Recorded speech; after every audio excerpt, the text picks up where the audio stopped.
आज है 13 जून और हम शुरू करते हैं आज के करंट अफेयर्स। जापान के हिरोशिमा में जी7 की बैठक हुई। वहाँ पर हिरोशिमा एआई प्रोसेस अनाउंस किया गया।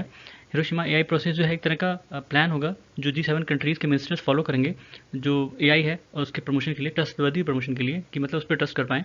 ये जो प्लान होगा वो ओईसीडी और global partnership on artificial intelligence से ही रिलेटेड होगा। मतलब जैसा उन दोनों का गोल है वैसा ही इसका भी गोल होगा।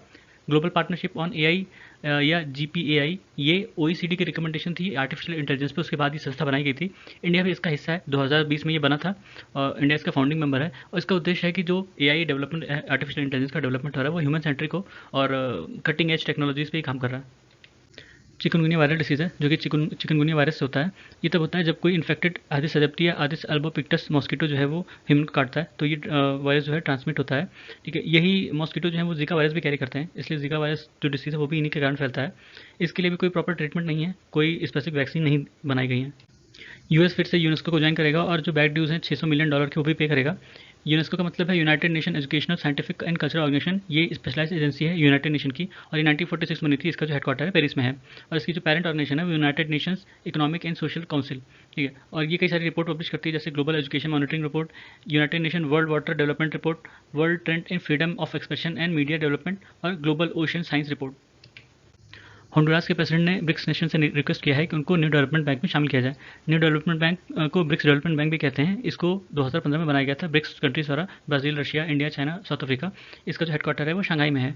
और जो होंडुरास है वो कैरिबियन सी और पैसिफिक ओशन के बीच में जो इस्थमस है, नॉर्थ अमेरिका और साउथ अमेरिका के बीच में, वहीं उसी में है। ठीक है, न्यू डेवलपमेंट बैंक के बारे में एडिशनल इन्फॉर्मेशन है कि इसका पहला regional office Johannesburg south Africa में खुला था, दूसरा regional office Sao Paulo Brazil और तीसरा मॉस्को रशिया में। इसका जो इनिशियल अथॉराइज कैपिटल था वो $100 बिलियन का था और सब्सक्राइब कैपिटल $50 बिलियन का था। और यूनाइटेड नेशन का कोई भी मेंबर जो है इसमें मेंबरशिप ले सकता है और जिसके बोर्ड ऑफ गवर्नर्स हैं उसमें जो ब्रिक्स नेशन के फाइनेंस मिनिस्टर होते हैं वो बैठते हैं और इसके अलावा एक बोर्ड ऑफ डायरेक्टर भी होता है। वोटिंग पावर सबके जो मतलब उनके जो शेयर्स हैं उस पर डिपेंड करता है, जो कंट्रीज़ के अलग अलग शेयर हैं उस पर डिपेंड करेगा उनका वोटिंग शेयर। लेकिन जो ब्रिक्स कंट्रीज़ हैं वो 5 कंट्रीज़ 55% टोटल शेयर का 55% उनके पास रहेगा हमेशा। मोयान वोल्केनो जो है फिलीपींस के लुजॉन एरिया में पड़ता है, लुजॉन के साउथ ईस्टर्न पार्ट में, और ये पैसिफिक रिंग ऑफ फायर का हिस्सा है। वहाँ पे और भी कई सारे वोल्केनोज हैं जैसे पिनातुबो, ताल, मयोन, कानालोन और रंगांग। 12th Ekuverin joint military exercise India और मालदीव्स के बीच में चौबतिया उत्तराखंड में शुरू हुई। यक्षगाना को बायालताम भी कहते हैं। यक्षा का मतलब होता है सेलेस्टियल और गाना का मतलब म्यूजिक। ये डांस, म्यूजिक, सॉन्ग और स्कॉलर डायलॉग और कलरफुल कॉस्ट्यूम का कॉम्बिनेशन होता है। नॉर्मली कर्नाटका में ही परफॉर्म होता है, लेकिन उसके अलावा केरला के कासरगोड में भी परफॉर्म होता है। जो एक्ट्स होते हैं वो नॉर्मली प्रसंग होते हैं, जो सब स्टोरी होती हैं रामायण या महाभारत से, वहाँ से उठाकर उस पर परफॉर्म किया जाता है। इसमें जो म्यूजिकल इंस्ट्रूमेंट्स इस्तेमाल होते हैं वो जैसे ड्रम्स, हारमोनियम, मद्दला, ताला। ठीक है, ट्रूप्स जो हैं वो कई तरह के हैं, शालिग्रामा और धर्मस्थला, मदार्थी, पेरदुरु। कॉस्ट्यूम्स अलग अलग तरह के कॉस्ट्यूम्स हैं। यक्षगाना जो है वो कथकली जो केरला में होता है और तिरुकुट्टू जो तमिलनाडु में होता है उससे काफ़ी सिमिलर है।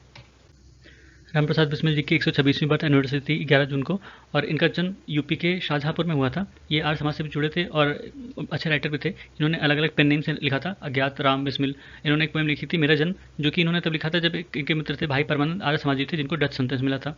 ये मैनपुरी कॉन्स्पिरेसी से जुड़े थे 1918 में।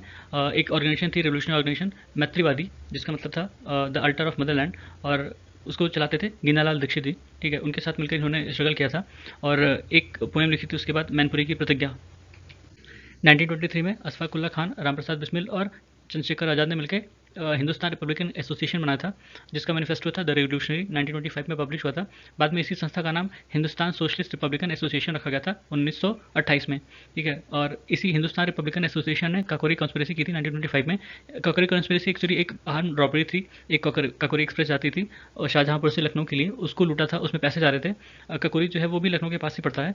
और उसी के बाद जितने भी मेंबर्स थे, 10 मेंबर, 12 मेंबर, उन लोग को पकड़ लिया गया और सबको फांसी वगैरह दी गई थी। कुछ लोग को आजीवन कारावास दिया गया था। उसके बाद ये खत्म हो गया था। गुलामी मिटा दो एक फेमस पोएम थी जो इसी से मतलब रिलेटेड थी और उसमें कहा गया था कि हम कोई नेगोशिएशन नहीं करेंगे।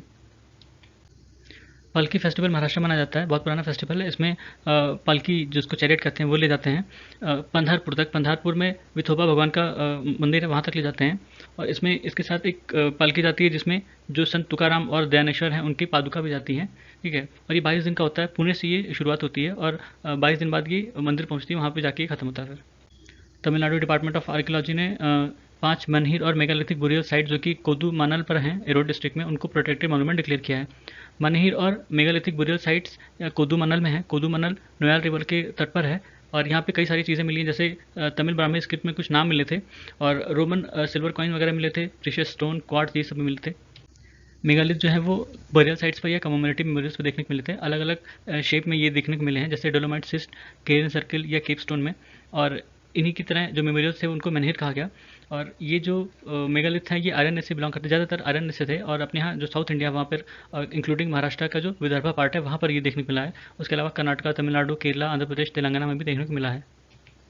National conference of tribal writers ये 2 दिन का कॉन्फ्रेंस था, जम्मू कश्मीर में हुआ और इसमें कई सारे ट्राइबल रिप्रेजेंटेटिव जैसे संथाली, गोंडी, हो, मंधूरी, कोया, बंजारा, खरिया, इन सब के जो रिप्रेजेंटेटिव थे उन्होंने पार्टिसिपेट किया। इवन स्टेट्स ने भी पार्टिसिपेट किया।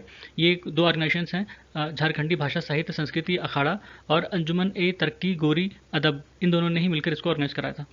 फिर है lower Subansiri hydro electric power project. ये अरुणाचल प्रदेश में बन रहा है। सुबनसिरी की ही ट्रिब्यूटरी है लोअर सुबनसिरी, उस पर बन रहा है अरुणाचल प्रदेश में 2000 मेगावाट का।